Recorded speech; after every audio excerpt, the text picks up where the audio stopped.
And welcome to the Howard Eskin Show. As on this Wednesday evening, when we're doing it live, you're riding with the king. A lot to discuss tonight. Certainly two sports, Philadelphia sports, that we'll discuss. And we'll do it with a guy that breaks down the game as well, if not better, than anybody, and that would be Brian Baldinger. But before we get to that, and Brian was 13 years in the NFL. But before we get to that, let me just tell you that this show, uh, by the grace of a good person, is presented by Stillwell Financial Advisors. Yeah, in the world we live in, and I keep on telling you this, and people want to, people think about it all the time to set themselves up better financially. Jeff Stillwell uh, can do that for you. Jeff Stillwell knows how to invest your money.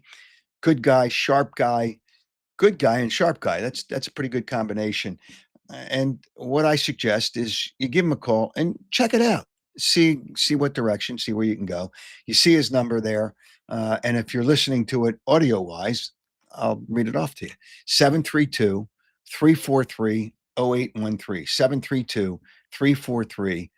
732-343-0813. Also, I want to tell you on the show tonight, obviously, we're going to talk about the Eagles. We're going to talk about the Eagles with Brian Baldinger. And we're going to talk about the Phillies. It was not a good weekend in Philadelphia for sports fans. Matter of fact, when we talked about it on Saturday, I said, what do you think the chances of the Philadelphia teams winning both games? I think the lowest percentage was 50%. Most people had 70%. And what were the chances? If I said, what were the chances of the Philadelphia teams losing both games? You would say, what? What? No way that's going to happen. All right. All right. I'll touch first on the Phillies. And people love to get on me. I'll say get on me and rip me. I don't like their lineup. I don't like it. They don't put the ball in play. They depend too much on home runs. Because the game was 4-3, that was really not the game. Dave Roberts didn't do a good enough job with the pitcher he started the ninth inning with. But regardless of all that, it's just the Phillies just can't. And then the manager made a mistake. The Phillies just can't get the big hits. And was the manager worried about that? All right, before we get too deep into that, let me tell you about some other important people on the program. And they would be, number one, Audi Westchester. Audi Westchester's got another great deal going on right now. They had a great deal last month. They have a great deal for you to get in a new Audi this month. 3.99% financing for up to 72 months on the following new Audis. The new redesigned model A5, the new Q5, the new SQ5, the Q5 Sportback, the SQ5 Sportback, and the Q6 e-tron rear wheel drive. So what you got to do is stop by Audi Westchester. You have fun looking at new cars. You can check out more details. Check out their all new facility, 1421 Wilmington Pike. It is a special offer, and it's not going to last long.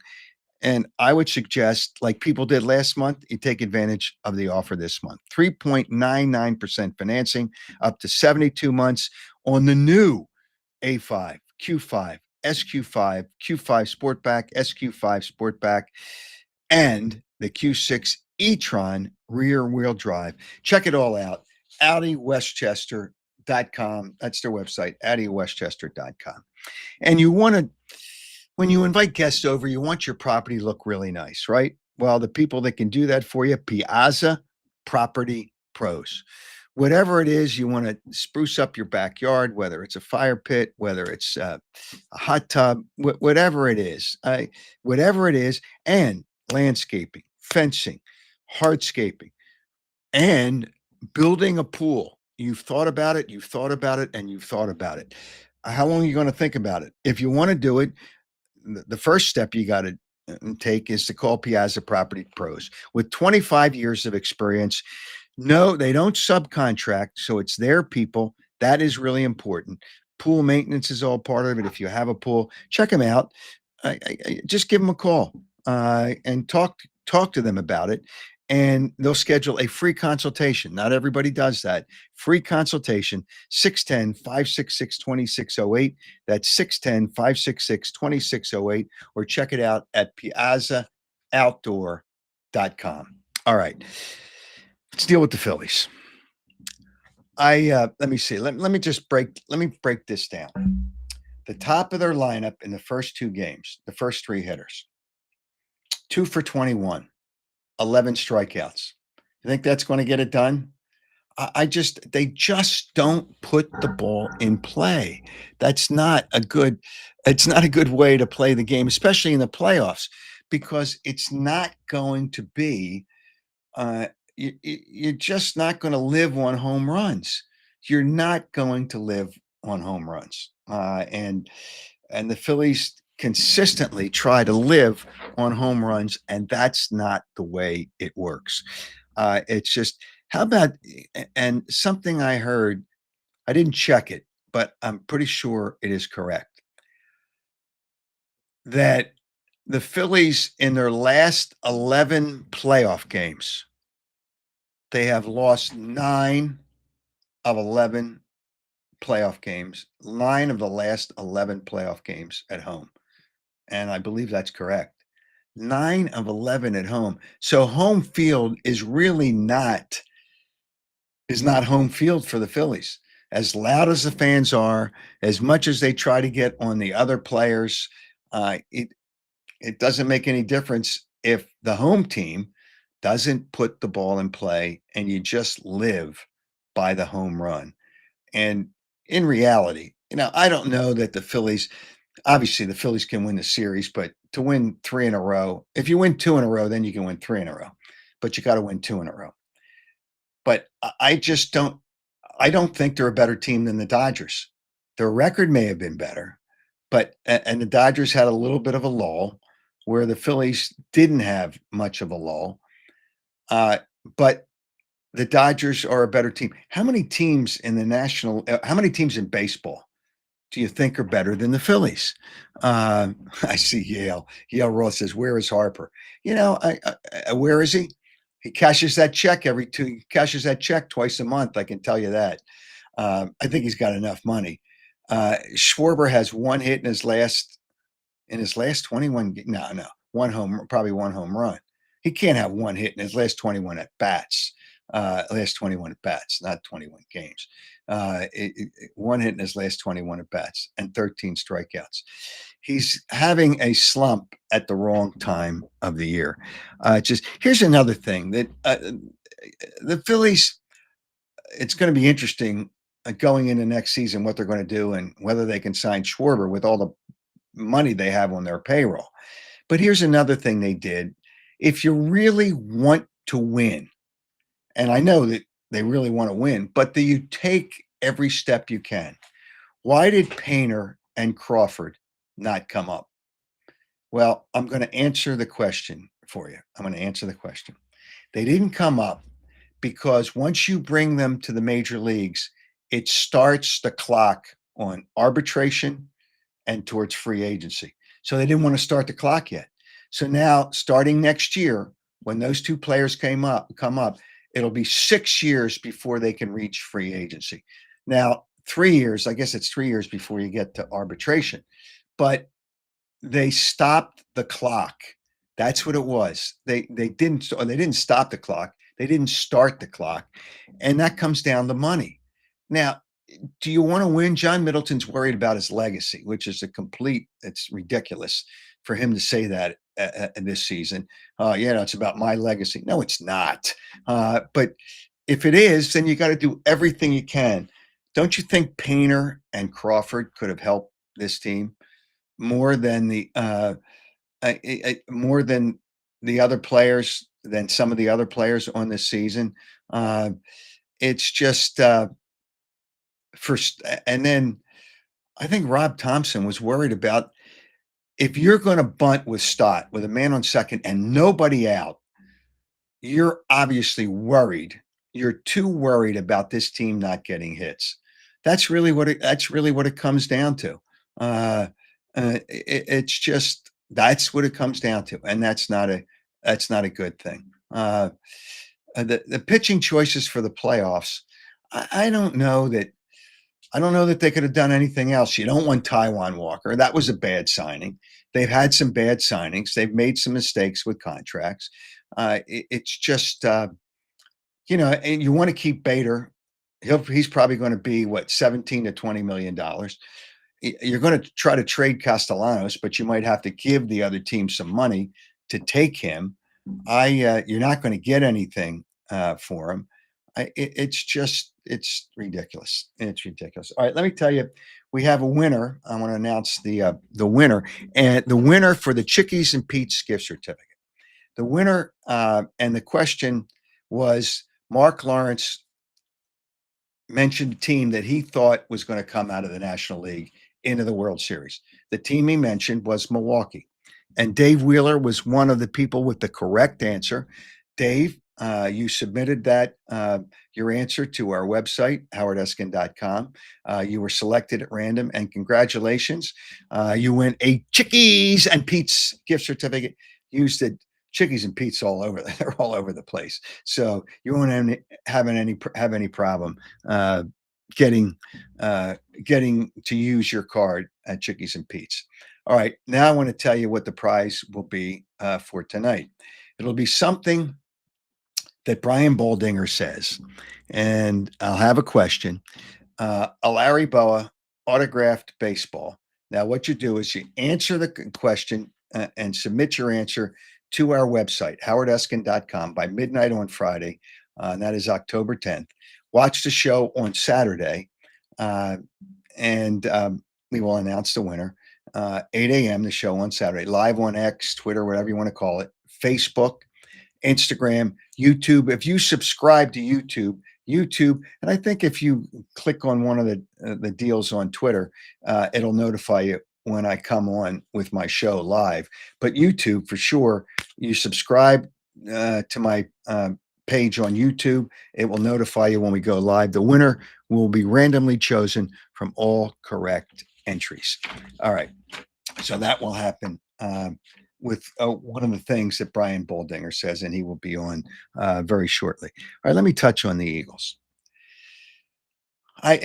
People are whining, and Philadelphia fans are the best whining. They whine better than everybody.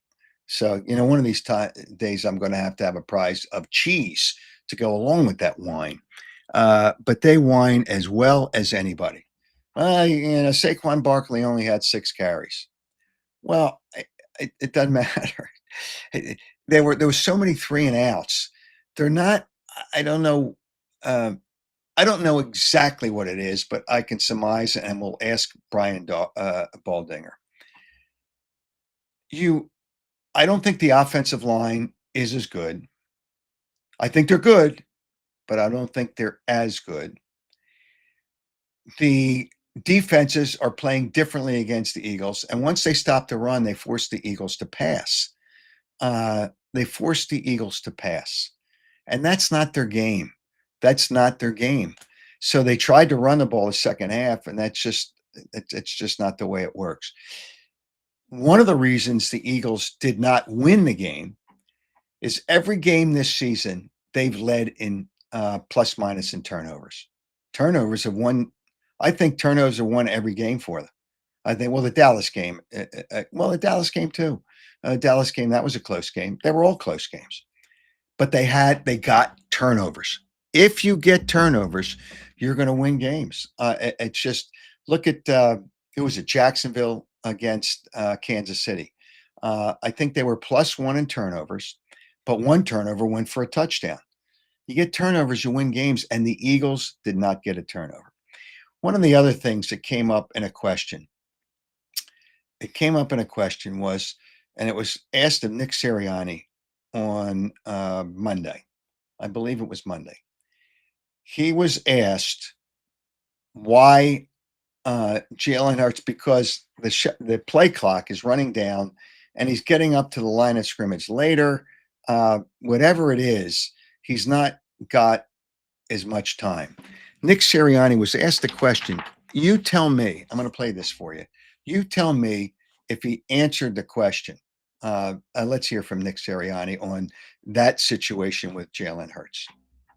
Hey, Nick, last night you said that the play calls aren't coming in late. So I'm wondering what can be done to help Jalen Hurts get to the line quick and get the plays off faster so that you're not so deep into the play clock. I believe I said, Jeff, that there's never just one thing, right? There's play calls could be coming in late. There could be communication errors with. I kind of went through all the different things. Okay. Your first response was no to the direct answer. I kind of took it all as all the different things that go into getting up to the line of scrimmage. So, and I believe I also said, hey, it's never just one thing. Throughout the course of the game, we have to practice it better. We have to coach it better, and it always comes down to how you go through it in practice. So, never just one thing. We have to get better at it, though, as coaches and as players. If I may follow up, this has been you guys have consistently been late in the play clocks since Jalen Hurts has been the quarterback.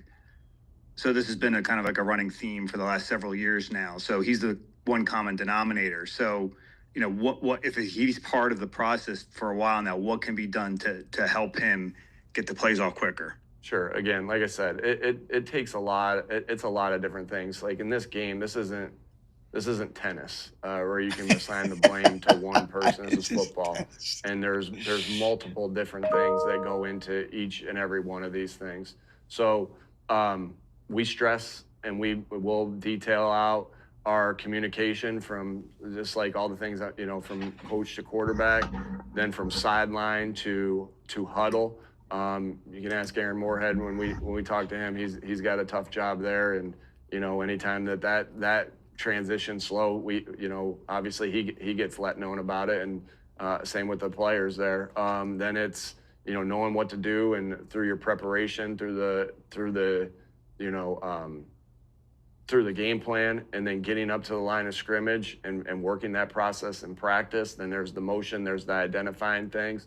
Again, football is the ultimate team game. A lot of things that go into it. So, and I'm never going to assign blame to one party, especially when it's not one party that's responsible. It's a team, and it's a team thing. You know what? Why did tennis come up in the answer? Here, if Nick Sirianni wasn't coached to not say anything, and he's coached not to say anything, but then he's not good at saying nothing because he goes on and on. That was 2.5 minutes of not really answering the question. It's pretty simple. Hey, listen, it's a combination of things. It's not Jalen. It's not, although Monday night, coaches don't criticize their players directly. Andy Reid criticized Patrick Mahomes for that interception. He criticized Mahomes, saying he didn't do a good job at reading the defense. He didn't do a good job. So if he's not doing a good job, but the coach called him out on it. Andy Reid, of all people, called him out on it. And I see Paul says the Eagles got outcoached on Sunday. I don't think they got outplayed. I don't. Everybody wants to blame. Fans love to blame. It's the coach or the quarterback. And because people are so in love with Jalen Hurts, and he's no question, he's gotten much better than he was when he first started. But it's not always the coaching. Players got to make plays. If Jalen Hurts has all that time to throw the football, why is he not finding a receiver? And we're going to ask Brian Baldinger that. And Brian Baldinger breaks down the game as well, if not better than anybody. And it's fascinating to see the breakdowns that he has. And Baldy is joining us now. Brian Baldinger. Hey, Baldy, how are you tonight? Hey, Howard. Good seeing you, buddy. I'm doing well. Busy. Good. Time of the year, it's Yeah, oh yeah. Time, but it's good though. Yeah, it's great when you have when the Eagles lose a game, There's so many things that when they win a game, there's things to talk about. When they lose a game, you know, Yeah. these fans go ballistic. They're out of control. No, They're look, Howard, you've been talking to them forever. So I mean, I was doing that Rams game 2 weeks ago, and they were booing the Eagles coming off the field at halftime, as they should have been. They were terrible in the first half of that game. Now they opened things up in the second half and played much better and found a way to win it. But no, I saw them, you know, being booed a couple times last year. Cleveland game, they were being booed at halftime. Jacksonville game, there was a lot of games where they weren't playing very well, and the fans let them know about it. Okay, so let me just tell people, and people know what you do: NFL Network, Fox Sports, radio networks. At the Rams game, you must have been working for the radio network, right? Yeah, I was doing Compass Media Networks, Howard. Okay, Yeah. all right. You played in the NFL for 13 years with Dallas, Indianapolis, Buffalo. I don't think you played. You were on the practice squad, right? No, I went up there for training camp. It didn't work out, and I ended up coming to Philadelphia and finished. Okay, Yeah. and then you played with the Eagles to finish your career. So, Baldy, when you look at the Eagles' loss on Sunday, what stood out to you? Well, I mean, it seemed like they were making a concerted effort to throw the ball to the receivers because they weren't getting the ball. That was clear. But you know, they did. You know, Saquon had 6 carries. He had 1 in the fourth quarter when they were up 17-3. That's usually when you want to try to make a concerted effort to run the ball. They had 1 good run the whole day, 17-yarder, the longest run. But, you know, they didn't run the ball well. And then there's just very little timing to the passing side of the offense. And so that happened on that side of the ball. On the other side, Howard, you know, Bo Nix, I think he completed 11 out of 12 passes in the fourth quarter. He did whatever he wanted to do. And the Eagles, they didn't know if they should blitz, not blitz. But, you know, even if Quinyon Mitchell was covering Cortland Sutton came down with the football. And they made a lot of big plays in the passing game. So really both sides, you know, had a collapse, I thought, you know, losing that 17-3 lead. You know, and you pointed out on one of your breakdowns, you pointed out Quinyon Mitchell, how good he is with, you know, in single coverage. And one of the passes I think you broke down was that he was in a zone coverage. But whatever the case may be, if that's the case, then somebody else is getting covered. Is AJ getting doubled?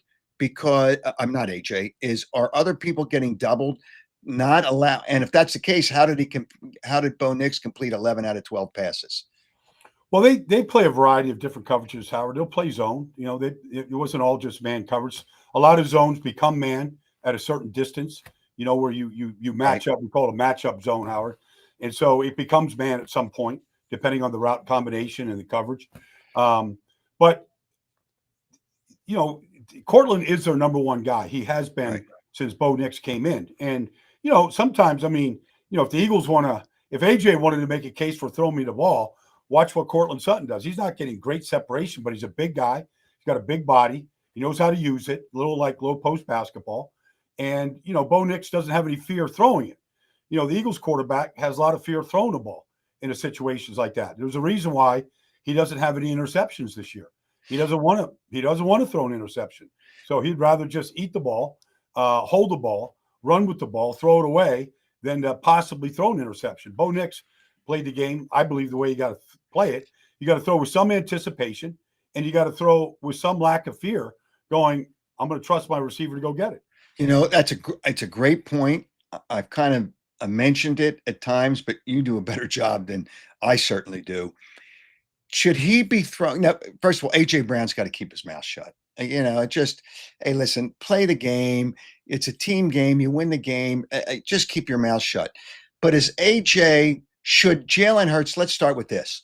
Should Jalen Hurts, if it's AJ, throw the ball more to AJ, and we can talk about other receivers, even if there's not that much separation, because the one thing AJ does well, he's going to win the one-on-ones.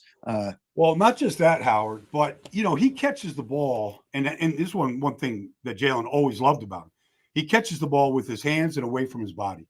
So if you're coming back to the ball, like the ball's not going to come into his body and have a chance to bounce off or have a chance for a Surtain or some defender to defend it. Like, he doesn't give you a chance. A couple great cases against the Rams, Emmanuel Forbes, Darius Williams, some of the guys that he beat in that game.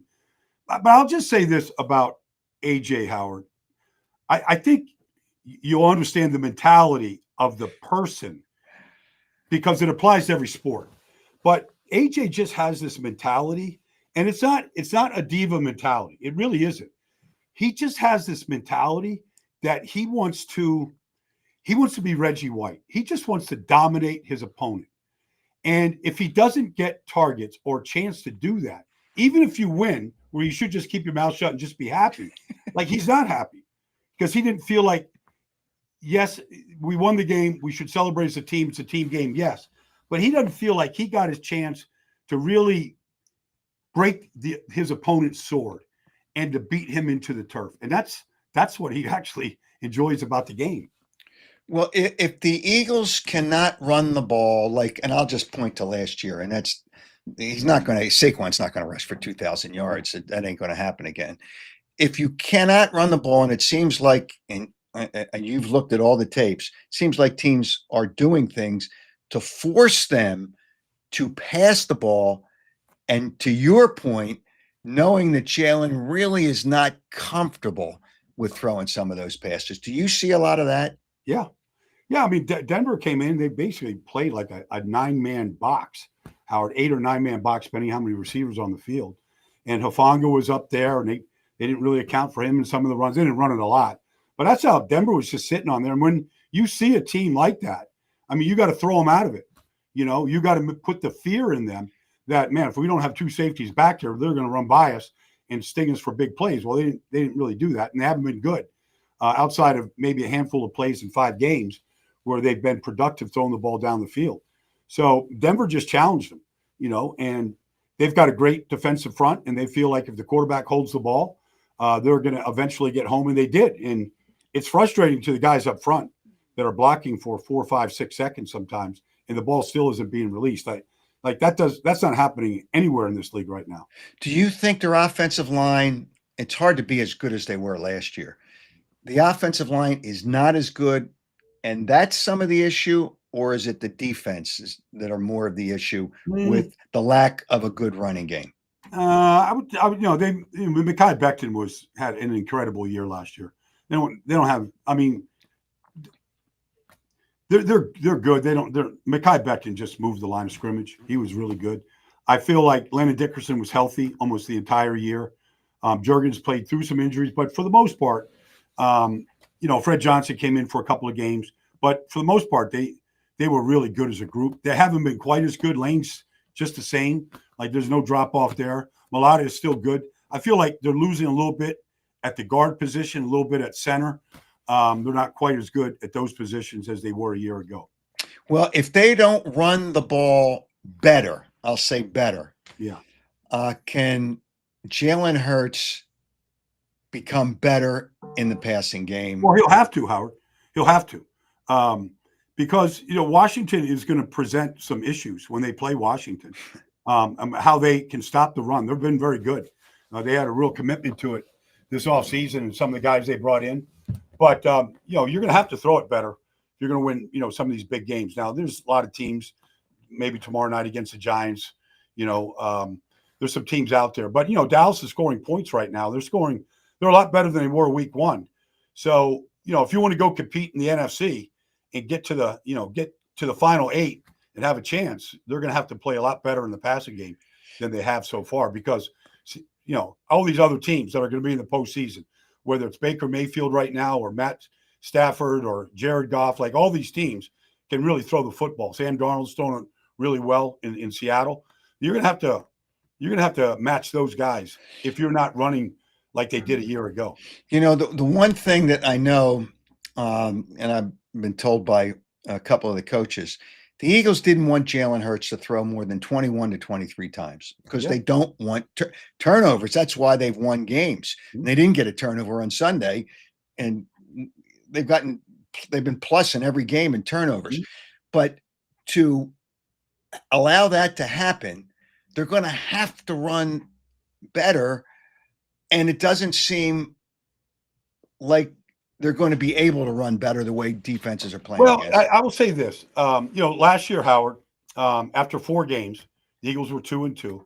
They got blown out by Tampa. They got beaten on a Monday night by Atlanta. Jalen had thrown 4 touchdowns and 4 interceptions. Well, he doesn't have any interceptions this year. He's got more touchdown passes than what he had last year. But they really and then they went to a bye week, and they really, Kellen Moore, they really got into the lab and said, this is going to be our offense. And that's when they started throwing it basically on average 21 times a game, Howard. And that's probably a great number if you can run the ball. They ran it 725 times in 21 games. I mean, third most NFL history. So, but they're not doing that right now. And so unless, like, for example, like they had a nice 17-yard run on a quick pitch last week. Yep. Okay. It was really a good play. It was really well blocked. Tight ends actually blocked pretty good on the play.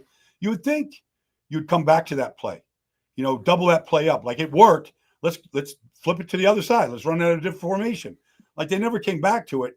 That's part of the problem when you get into the game that they played last week, which was a passing game, is you never kind of get into a rhythm of what plays work. Last year, when they had all that success, Howard, they were running some of the same plays over and over and over again. Like, I mean, back-to-back type plays. We're going, okay, we're going to keep running this till you stop it. Well, they haven't had that luxury in any game so far this year. Okay, history in the NFL it shows you that when a running back has as many carries as Saquon had last year, the following year, he's not hurt, but there's just something about your body that's just not the same. Do you think that's maybe part of the issue this year? There are outliers to that, Howard. I would agree, Mike. Everybody that's touched the ball over 400 times, except for LaDainian Tomlinson, Emmitt Smith. There's a couple outliers that, that break away from that mold that you're talking about. I like, for example, Saquon had that 13-yard touchdown run against Kansas City. It was 13 yards. But if he was 60 yards away, he would have scored from 60. Right. Like, I think the long runs are there, but they're just not getting any clean runways to get there. Like, I think Saquon is just as healthy. I mean, he spent the offseason playing golf, took it easy, didn't have any surgeries. Like, I think he's still the same. Last week, he's dodging guys in the backfield, just the penetration that they got, in the run, just from DJ Jones and some of those guys up front. Like, he was dodging guys just getting the handoff last week. But six reps, I mean, it's not much to go on. Okay, when you look at the tape, and I guess you get it from the All 22? Is that where you get those tapes? Mm-hmm.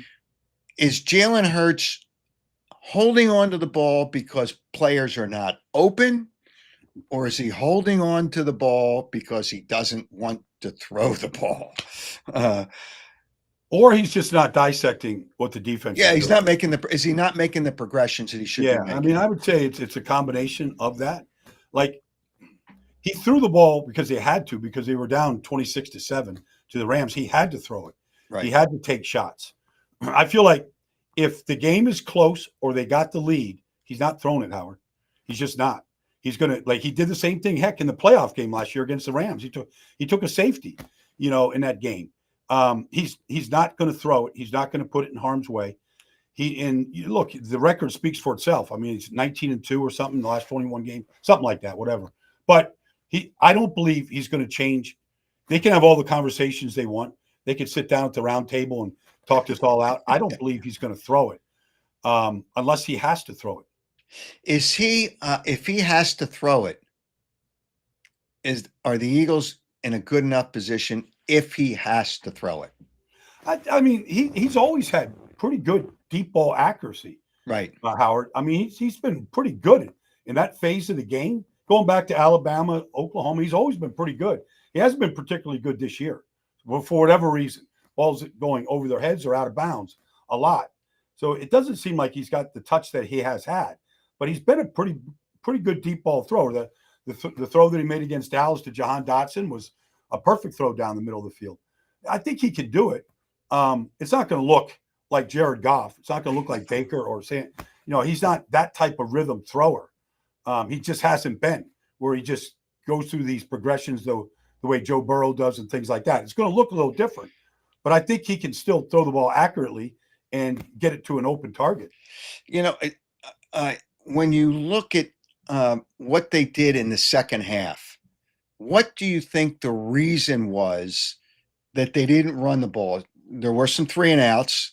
you don't want the 3 and outs. You want to try to get, and then there's some 3rd and longs. What do you think the issue was where everybody complained? Well, they didn't run the ball the second inning when they had that lead. They didn't run the ball enough. Did they try and it wasn't successful? Well, they ran it once in the 4th quarter. Right. So, Saquon had 1 run. I mean, nobody's going to – there's no run game if you're doing that. Right. You're throwing it. Now, are you throwing it because they're just, walking up and their best bet to move the football is to throw it, and then you're getting some penalties mixed up and, you're getting some negative plays and, certainly the incompletions. I mean, they just didn't possess the ball enough, in the second half to really – Denver had 3 really good drives. And so they're sitting there and 3 and out. Denver's back on the field. They never got into any kind of a rhythm. Is the Eagles' defensive line as good as they were last year? No. And why not? Well, I mean, Josh Sweat and Milton Williams had really good years. And in fact, if you watch Josh Sweat right now, Howard, in Arizona, he's playing great. You watch Milton Williams, against Buffalo the other night. He had a really good game. So 2 elite players are gone. Nolan Smith's out. His second half of the season was as good as anybody off the edge. So now you're minus 3 guys up there. I would say that Jalen isn't anywhere near the player that he has been to this point this season. Now, is the shoulder really bad, Howard? I don't know. I don't know how bad it is. He's just not the same player that he has been. Davis has been good. He wasn't particularly good last week. He looked tired last week. But the first 4 games of the season, he was a force. Za'Darius has given him a couple reps. But really, nobody's really winning one-on-ones right now. Josh Uche's given him a little bit. Ojulari gave him a little bit. But, unless they blitz, they're not really getting much pressure right now. You know what? Vic Fangio, who is honest in today's world for coaches when he speaks at news conference. I like Vic because he's honest. He's like honest. Jim Johnson, Howard. He's like Jim. Like you wanted to get information back in the day, you went to Jim. He told you what was going on. Yep, exactly right. So now he mentioned that Jalen Carter was overweight. Is Jalen Carter not having the year that he should be having? Well, this is not the first time that Vic has said that. He said he's got to get in better shape. Now, obviously he didn't play week 1 for what, for the reasons that we know, but he's not the same player. He's not the same, even on one of the plays that they ran in the middle of the field last week, where normally he would double back and make the tackle and he missed the tackle. Like he's not as quick as he has been. He knows he's getting double teamed, but he beat double teams all the time. He knows it's coming. He's not this. I think conditioning looks like it's part of the issue right now. And, he's just not the same violent player that we're used to seeing. Okay. And the fans, and people have to stop listening to the fans. You listen to the coaches if they tell you something, but their defense is probably the strength of their football team. Yes or no? Yes. Yep, okay. Right now. Okay. The Rams game, even when they took the lead, the Rams moved down the field and moved into field goal position. They got a break there with the field goal block. Tampa needed a touchdown and a 2-point, and they moved down the field in the last 3 minutes, and they didn't stop them. So when they needed to stop in certain situations like that, and Denver the same way, are they good enough when they can't stop a team in those critical situations? Well, I mean, you just go by the evidence for what you just pointed out. They haven't been a shutdown defense. They're not taking the ball away at the rate. Last year they had 13 takeaways in the 4 postseason games. You're not going to lose any of those games when you're playing like that. They were punching. They did the peanut punch. They were all punching it out. Jalen Carter against Kyron Williams. I mean, we know all the plays. They're not getting those right now. They're not as good in the secondary right now as they were a year ago. Whether it's Chauncey Gardner-Johnson or Slay or whatever, they're just not as good in the secondary. Quignon's still a really good player, but Cooper is not making the type of plays that he made last year. He's there. He's still a good player, but they're not playing as a group as good as they did a year ago. You wonder when you win the Super Bowl, the history shows that those teams do get back. Not many, because it's hard to get there twice in a row. When you lose, you don't get back. But it's still hard to get back the next year. And you played the game for 13 years. I don't think you ever got to a Super Bowl, right? Okay. Why do you think that's the case? That it's so hard. Kansas City did it, but now they're cooked because they just kept on losing too many players. Why do you think that's the case? That it's harder to get back, and the teams just certain players that are good just aren't as good. Well, I think Kansas City's going to get back. I don't know if it's a Super Bowl, but they're going to be in the playoffs. They're going to be a force. They don't look at the record. They're going to be fine. But no, I think it's you got a shorter off season. You lose a lot of good players. Usually, you lose coaches. And they lost some good coaches, not just Kellen Moore, but they lost. They lost Nussmeier. Doug was a really good coach. Mm-hmm. So so you lose coaches. You lose some really good players on the defensive line. You think that maybe you have restocked, but they haven't yet. No. They haven't replaced those guys yet. And then the run game isn't. And there was a once in a lifetime 2,000-yard season, and you're not anywhere near where you were. Even like if you go back last year, Howard, like they were getting skunked by New Orleans week 3, and basically Saquon took the game over in the fourth quarter with one big play after another. Yep. That play we haven't seen that in 5 weeks. Not one of those. And he had 2 of them in that game to go win that game. They were ready to boo, Nick right out of the city for 3 quarters in New Orleans last year. Some of the decision making. So I think that's part of it. Is it's a different year. There's a lot of new players. The special teams haven't been. I mean, the kickoff return hasn't been very good. Fielding kicks has been an issue. But I think overall they're not as talented as they were a year ago, and they're not playing as well on the offensive line, so that Saquon can have the type of season that he had a year ago. So far, I mean, it's still a lot of time here to kind of come up with some. All good teams lose coaches because there's always coaching jobs. They always lose coaches, and people love to blame the play calling and the offensive coordinator. How much of the blame do you think goes on Kevin Patullo as the play caller? Well, I mean, we did see this, when it went from Shane Steichen to Brian Johnson, we did see a real fall off, in this offense. We're seeing a fall off right now. And I don't want to blame Patullo. It's players, not plays, right, Howard? So yep. I don't want to blame that. I mean, the players aren't executing the plays that are called. Now, do I see some lack of creativity in this offense? I do. I see it. Now, is that by design? Is that the way the offense is designed? Because I see every team in this league, and I see what Detroit is doing and Tampa's doing, and our offense doesn't look anything like their offenses. And so, part of it is design. But, you got a veteran team. Like, Jalen's been in this league a long time. If he wants to change the play, he can change the play. He's got freedom to do that. If he wants to get into a better play, he's got all the freedom in the world. Like, it's weird, though, Howard. Like, they don't do anything in the screen game. Like, just think about just the screen game. They don't even try screens. Andy Reid ran screens here for 14 years. Like we saw every kind of screen. They like screens aren't really part of what they do, which is a little bizarre to me. Well, that's the head coach, because that's part of the game plan. He's there when they have their meetings each week with the quarterback and the coaches. So that's part of the game plan. So technically, that would be the head coach if that's the case, correct? No, I mean everything falls on Nick. I mean, you can blame coordinators, but I like Nick. Yeah. He's okaying all this stuff. He's sitting in all these meetings. It's his offense. He brought Kevin with him. He's been with him. So it's the design is in his head what he wants. But I mean, I just sometimes, you just give the quarterback a break. You just run a screen, you run a fly sweep, you get all these receivers involved. Detroit gets Amon Brown involved, or Minnesota gets Justin Jefferson involved. I mean, you just get some of these guys involved with very little thinking. Just put the ball in their hands in some of these ways that we're used to seeing now. If you had to pinpoint, their offense isn't great this year. I mean, they won games, but it's not great. If you had to point to 1 or 2 problems with the offense, what would you say it would be?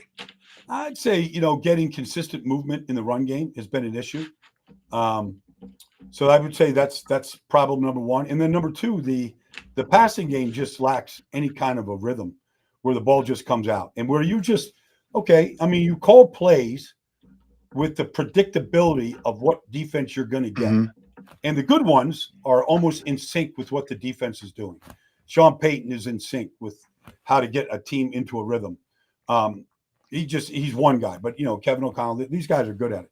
But I would say that, this offense needs, whether you go, up tempo, like it needs to find a rhythm, Howard, and there's no rhythm to it right now. All right. The Eagles, I think the AFC is stronger than the NFC. Would you agree or disagree? I think the NFC's got a lot of good teams. I think Dallas is going to be a really good offensive team. Defensively, they have issues, but I think Detroit is really good. They're scoring 40 a game right now. I think the Rams are good. Tampa's good. Seattle is good. Like I think the NFC is still a really good conference. Washington just went to Los Angeles and whipped them really good. So I think there's a lot of good teams in the NFC right now. So if you thought of teams that could challenge the Eagles, give me 2 or 3 teams, and you probably mentioned them, that I think could be the toughest challenge for the Eagles to get back to the Super Bowl. Well, I think Detroit right now, the way they're playing, offensively, they're very good, and the quarterback is really good. Now, they got beat by Washington last year in their first playoff game, and that was at home. But I would say Detroit is going to be good. I think Green Bay is still going to be a good football team. We'll see what they do against Chicago this weekend. But, I think Washington is going to be a quality opponent. I think they're better than they were a year ago. They're running the ball better than anybody in the league right now. And they've won 2 games without their starting quarterback. So I think Tampa, and look, I mentioned the Rams and Tampa, and the Eagles beat both those teams. Yeah. But we also know that if they played either one of those teams again, either one of those teams could have beaten the Eagles. So, it's still early. We'll see who's healthy and all those kind of things. But, I think both those teams are going to be good teams. Yeah, the Eagles got a break because the Rams and Detroit play in Philadelphia. And Detroit now has injuries. I don't know if Detroit's going to win against Kansas City this weekend because both offenses will have a good game. Yeah, right. Because they've lost some guys in the secondary, but there really are some good teams. It'll be interesting. But the Eagles playing those 2 teams at home. Now they play Minnesota on the road, and I guess J.J. McCarthy will probably be back. People are anticipating that he'll be back. So that would be Carson's looked pretty good, Howard. Carson's looked pretty good. it was a good finish. I didn't even want to bring him up, but you bring him up, and it's interesting. He's played as well as he's played in the last few years. Now he hasn't played much, but he's finding receivers, making good passes. Wouldn't that be interesting if the Eagles? Well, look, here's the thing, Howard, is so, Carson was a mess in Philadelphia at the end. Jalen it was a mess. He has to be coached hard. He's been to Kansas City. He sees what Andy does with Mahomes. All right. He's been to the Rams. He's seen what McVay does with Stafford. He's, now he's with Kevin O'Connell, who's a great play caller. They traded Sam Howell to the Eagles to make room for Carson Wentz. They wanted him to be the backup. He's just won a couple of games. He's got elite talent around him. Like, it could be another one of these reclamation projects that we're seeing around the league right now. I'm not saying he's going to beat out JJ, but I don't know that JJ would have beaten Cleveland on Sunday in London the way Carson came back and won. Well, that's interesting. But Carson, I never knew him to be a bad guy. People, all these things come out of the locker room, which is a lot of times that's bullshit. It's not fair to the player because he just didn't get it done. That was the bottom line. And I guess there were times that he didn't call the plays it should have been called, if he changed the play at the line of scrimmage. But without Carson Wentz, the Eagles don't win that Super Bowl 52. There's no question about question. No, 11 wins. Yeah, Baldy, I love it. The way you break things down. I always look at your breakdowns every week on Twitter. They're on Twitter every week. You have these. You have the Twitter, these, Instagram. Yep. Yeah, these breakdowns, and you're doing stuff with the NFL Network, Fox Sports, and Compass Radio, right? Yeah. Okay. Odyssey. Yeah. Odyssey. Yeah, like a bunch of different outlets. keeps me busy, Howard. I like it. You know what's interesting, and I don't know if you even want to talk about it. Dan Orlovsky was shut down by the NFL having breakdowns on his Twitter. Did you hear about that? No, I didn't. He's not allowed to use the video on the Well, breakdown. it is protected. It is protected. I I'm get an NFL. I'm an NFL employee, so right. nobody has shut me down, and I'm not making any money off it, Howard. No, I I don't know know if that. Orlovsky was, charging or whatever.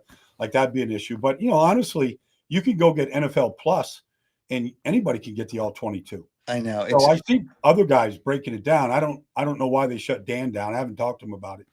You, But I'm a little surprised. if I use a video that's protected, I get a notice from whether it's YouTube or Yeah. Facebook or, Yeah. it's just, that's why I would have loved to use the video, your breakdowns, especially the Eagles game, the ones I saw in there, but they're going to give me a hard time. And it's just Yeah. like the NFL makes enough money. I mean, it's okay. It's Yeah. okay. Well, it is. It does. They do want to make it, a privacy thing for NFL employees and not ESPN or other networks. Yeah, it was ESPN. It was the ESPN thing. Yeah. That's exactly right. Hey, Baldy, I really do. On Twitter at Baldy NFL. That's right. right. Is Yep. that the best place to find At it? Right. the NFL. Yeah, on Twitter and on Instagram. Yep, you can. Anybody can follow me out in those outlets. Okay, cool. I do really appreciate your time. One thing that I want to mention to you, Dan Cilio's wife is doing great. Oh, good. And I mentioned that because I was on with him yesterday. Okay. Yeah. No, I go on with Cilio every once in a while. I know he's down in Tampa. Yeah. And so I'm a big fan and known Danny a long time, man. We played the And same time. we talked about that. So Okay. we talked about it in nice terms, in good terms. It was all Good. good. So All right. he says, yeah, bring that up to Baldy. I said, okay. All right. Well, that's good to hear. All right. Hey, have a great night. And Okay, thanks Howard, again. you bet. I Anytime, really do buddy. appreciate it. Thanks, Yeah. God. You're Take care. welcome, Howard. Thank you. All right. Thank you. Brian Baldinger, who does as good a job, if not the best job, of breaking down the video of games each week. Patty, thanks. I thought Baldy is when you have people on, and Patty H, great interview. It's not, Patty, just let me tell you, that was a great conversation. I don't consider those interviews because we're just two guys who know each other talking about things. And it's really fun when you do that. It's just, it's really, somebody else said, great guest, Mark Smolgy, or what, I don't pronounce your last name correctly. Great guest with Baldy. Anapa, a good interview. It's fun. It's not an interview, it's a conversation, but I have fun. But the Eagles got to do, it's interesting what he said about Jalen Hurts. Jalen Hurts, basically, I don't know if he used the word afraid. He hesitates to throw the football because he'll take sacks. He doesn't want to throw an interception. Nobody wants to throw an interception, but sometimes you got to take a chance. Sometimes you got to take a chance. All right, I'm going to have a question so you can win that Larry Boa autographed baseball. But I do want to tell you that the presenting sponsor of this show, with conversations with you on Saturdays, with guys like Brian Baldinger during the week. It's fun to have those kind of people on, but it's what makes this fun. It's what makes this fun. But let me tell you, it's important that we have our presenting sponsor, and that would be Stillwell Financial Advisors, Jeff Stillwell. Jeff Stillwell knows so much about how to invest and what to do, and the changing world. It's a changing world with money, and Jeff can help you out with that. I know he can help you out because I've talked to him about that. Jeff Stillwell, and the number is 732-343-0813. Also, great deal going on right now at Audi Westchester. Great deal. 3 you see that right there? I'll tell you about it. Audi Westchester, get 3.99% financing for up to 72 months on the following new Audis. New, redesigned, the A5, Q5, SQ5, Q5 Sportsback, SQ5 Sportback, and the Q6 e-tron rear wheel drive. Stop by Audi. You have fun when you're looking at cars. It's fun to go and look at cars. Stop by Audi Westchester. I've seen a lot of nice people when I've stopped by there. Usually pop in there once a week just to say hello to them and say hello to the customers. And they're having fun. Grab a cup of coffee, grab some snacks. Located 1421 Wilmington Pike. It's a new facility, all new facility. So it's the time. Last month was a deal. This month is a deal. Special offer. Won't last long. 3.99% financing for up to 72 months on the following new Audis. The new A5, Q5, SQ5, Q5 Sportback, SQ5 Sportback, and the Q6 e-tron rear wheel drive. Check them all out on their website, AudiWestchester.com. You want to build a pool and you procrastinated and you didn't build the pool. But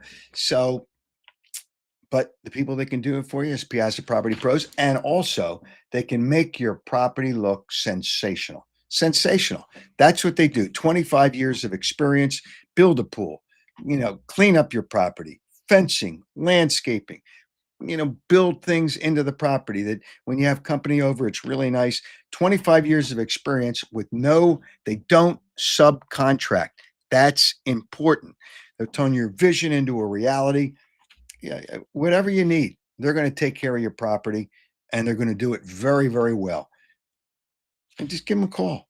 I'm telling you, just give them a call. 610-566-2608. Schedule a free consultation. Now, not everybody has a free consultation. Schedule a free consultation, 610-566-2608, or check them out on their website, piazzaoutdoor.com.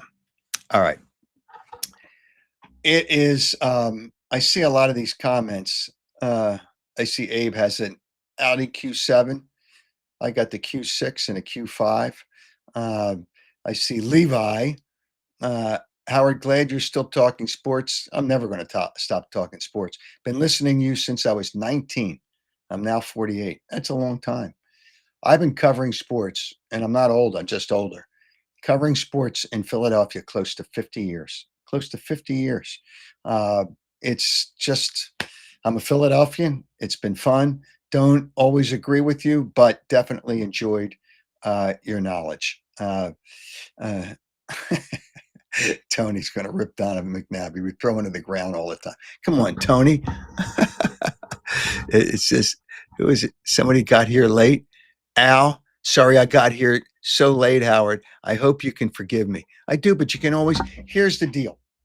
With a podcast, I'm on live right now, but you can listen to it again and again and again on all the platforms. It's easy on Twitter because I pin it so you can listen. You have a week to go back and listen to it. If you go to YouTube, put up the Howard Eskin Show, you can listen to all my shows. It's just, you can have some fun. Brian, I don't want Brian to get sensitive with Dan Cilio, but they played together at one time. But it's all fun. Baldy's always good, especially the way he breaks down things. He breaks them down, and he breaks them down as well, if not better than anyone. He knows his stuff. He really knows his stuff, and it's a fun guest to have on in our conversation. But the Eagles offensively have to get better. All right. To win the autographed baseball signed by Larry Boa on a National League ball, here is the question. There was a few different ways to go with this question. We talked about the biggest problems with the Eagles offense, but something that, I try to make it simple for you. He mentioned 3 teams that he thinks, and he mentioned it in succession, 3 teams that he thinks would give the Eagles the biggest problem. The 3 teams he mentioned in the NFC that could give the Eagles the biggest problem to get back to the Super Bowl. If you submit the answer to my website, howardeskin.com, by midnight on Friday, October 10th, watch the show on Saturday, October 11th. 8 a.m. is when we start. Mark Lawrence is always on Saturday to talk about the weekend football. By the way, I did not have a good weekend in college, but I think I only lost one game counting the Monday night game in 6 games in the NFL. But we'll announce the winner. And if you want to know when the show's coming on, if you subscribe to my page or me at YouTube, it will automatically notify you when we come on. So, all right, the Phillies. I don't know where to go. We didn't talk enough about Rob Thompson, and I like him. I like him as a manager. He's too locked into analytics. Let me just say this: there's no way you bunt there. I mean, all you need if you had the right people in the lineup, it's a man on second, nobody out. Tell the guy, I need you to pull the ball to the right side, move the guy over to third. And the ball might get through. It could be get through, could be an error, could be, and you move the runner to third base. Without bunting, when you see they're into the rotation play, it was foolish, especially with Castellanos on second base. Total mistake. Not that they would have won the game. Dodgers right now are a better team, obviously up 2-0. But you tell me you can't get a hit with the next 3 batters. In certain cases, I don't like. Hey, if you are in an extra inning and they give you the man on second base to move the guy to third base, okay, I'll live with the bunt there. But not because if you're going to try to win the game. Terrible. They don't score enough runs without home runs. The top of the order's not hitting. It's just I don't know where you go. Somebody's got, and it can't be home runs. They just don't put the ball in play, and it's not always the hitting coach. People want to blame. People always want to blame the hitting coach. When you ask a guy with 2 strikes, choke up a little on the bat, and the player won't do it, what are you going to do? But the Phillies only have themselves to blame with the way this lineup has been set up. It's just, and if anything, are you going to tell me that Crawford's not better than 2 of the outfielders they have out there now? Maybe not better than Bader. Okay. But at least one of the outfielders. But you don't bring him up because they don't want to start what they call the clock running on his major league time. So he can't become a free agent for 6 years. He can't go to arbitration for 3 years. It's ridiculous. If you want to win, Painter and Crawford should have been brought up. There's no question. You could say, "Oh, we just wanted to make sure Painter was all right." Well, he threw during the season in the minor leagues. I don't know what to tell you. And the Eagles' offense, things have to get better. You could say it's the running game. So there's a couple things, but they should. I mean, if they don't beat the Giants, the last time I checked, it went from 7.5 to 6.5. They were a 6.5 point favorite. I'll check it right now. They were a 6.5 point favorite against the Giants. And that's as we speak, that's tomorrow night. Let me just see what the Eagles tomorrow night. No, it's back up to 7.5. 7.5 point favorite. They'll beat the Giants. They'll beat the Giants. They'll beat the Giants. And then the next week is tougher, even though they have 10 days off. They'll be at Minnesota. But nonetheless, Philly's got to put the ball in play. All right. Thanks for being a part of the Howard Eskin Show. Thanks to Brian Baldinger for jumping on and having our conversation. I call it a conversation, not an interview. And Saturday, Mark Lawrence will join us, take a look at the weekend football as he does on Saturdays. And it's me and you on Saturday. So you can join us on Saturdays. Thanks to Joe Gangemi, who's the technical side, handling things on the other side of all this. And Tony Anastasia, who does all the graphics and everything put together with all the different things that you see on the screen. She does a great job. Thank you. Thank Brian Baldinger, and everybody. Have a great night, and we'll talk to you on Saturday.